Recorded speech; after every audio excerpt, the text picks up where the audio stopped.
بسم الله الرحمن الرحيم. السلام عليكم ورحمة الله وبركاته. وعنو ونكسن داوديال كسو دوادا xulka wararka telefishinka himilo qodobada idin hayna waxa kamida golaha mustaqbalka oo eedeymo waaweyn u jeediyo dawladda Soomaaliya uguna baaqayn wadamada ciidamadooda ay ka joogan Soomaaliya in Soomaaliya si ku meel gaar ah dalka loogu celiyo ku meel gaarnimo.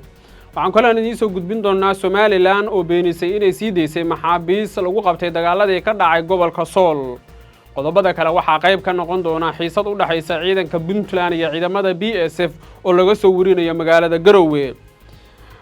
qodobadaasi waxyaabo kale aan ugu soo kordhaa ayaan saaxiibayaal idin soo gudbin doonaa oo u diyaar garooba xulka wararka telefishinka himilo. golaha mustaqbalka Soomaaliyeed ayaa warqad qoraal oo ay soo saareen isla markaana loo gudbiyay wadamada ciidamadooda ay ka joogan Soomaaliya ee dariska ah dalkeena.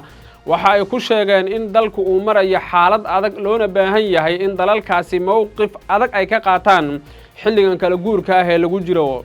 warqadda waxa si gaar ah loogu diray dalalka Djibouti, Kenya, Uganda iyo sidoo kale dalalka dariska ah oo ay dad badan aaminsan yihiin in ay wax ka gooyaan jaangoynta siyaasadda Soomaaliya.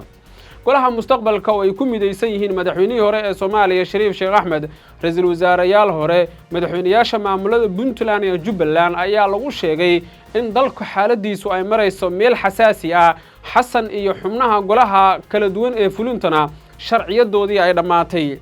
waa in la dhiso golo ku meel gaar ah sida Yemen iyo sidoo kale Liibiya ayaa lagu yiri warqadda ka soo baxday xubnaha golaha mustaqbalka oo loo gudbiyay xubnaha wadamada ay ka joogaan ciidamadooda Soomaaliya kuwaas oo la filayo inay dhawaan shir ku yeeshaan magaalada Kampala ee caasimadda wadanka Uganda.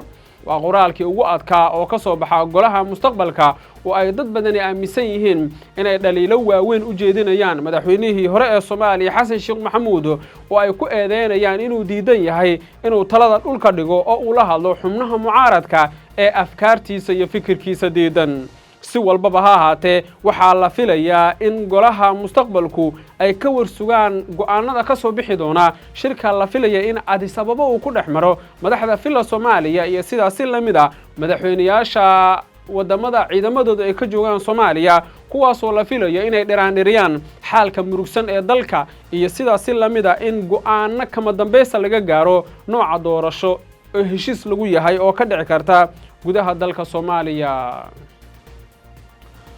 xiisad u dhaxaysa ciidamada BSF iyo ciidanka daraawishta dawlad goboleedka Puntland ayaa laga soo warinayaa magaalada Garowe iyo magaalada Gaalkacyo.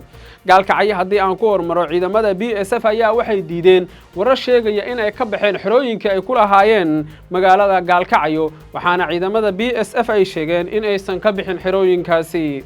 Garowena banaankeeda waxaa laga soo warinayaa dhaqdhaqaaq ciidan oo halkaasi ka socda.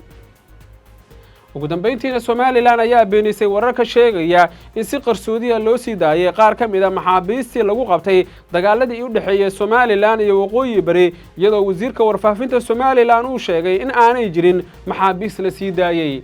Barkhad Jaamac Batuun oo warbaahinta la hadlay ayaa waxa uu tilmaamay inaysan xilligan jirin heshiis dhex maray Somaliland iyo Waqooyi Bari oo maxaabiistaasi lagu sii daayay. gudahaan saaxiibayaal xulka wararka telefishinka himilo maanta waa naga inta